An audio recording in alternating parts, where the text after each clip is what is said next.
রাত 12টা কি 1:30টায় কবিতার খাতা খুলতেই বাইরে কে আমার নাম ধরে 3বার ডাকলো। গলা চিনতে ভুল হবার কথা নয়, তবু একবার কেঁপে উঠি। এই তো তার আসবার সময়।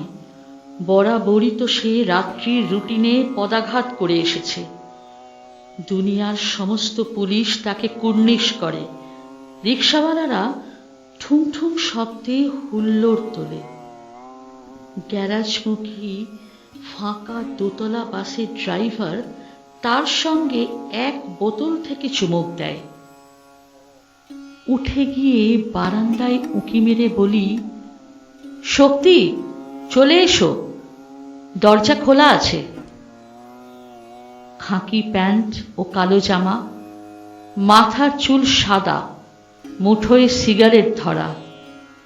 শক্তি একটু একটু দুলছে।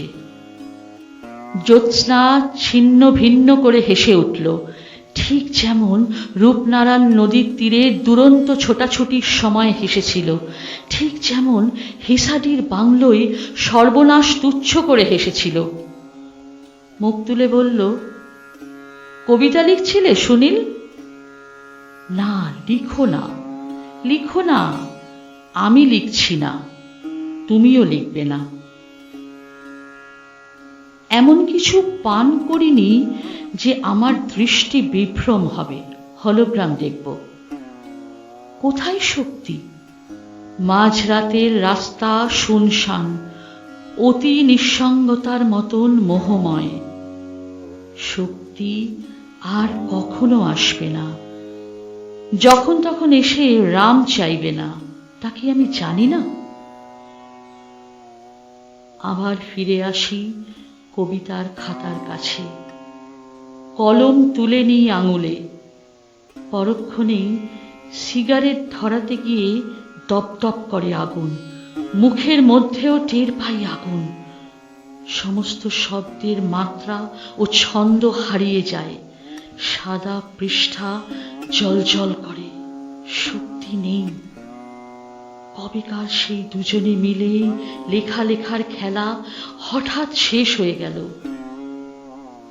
আমি চুপ করে বসে থাকি। রাত্রি ঝরে পড়ে, যেন উঠছে আমাদের লেখাগুলির ছিন্ন পাতা। আমি চুপ করে বসে থাকি। সাদা দেওয়াল, কানে তালা লাগিয়ে দিচ্ছে স্তব্ধতার বাজনা। খাকি প্যান্ট ও কালো জামা, সাদা চুল, মুঠোয় সিগারেট ধরা। শক্তি একটু একটু দুলছে।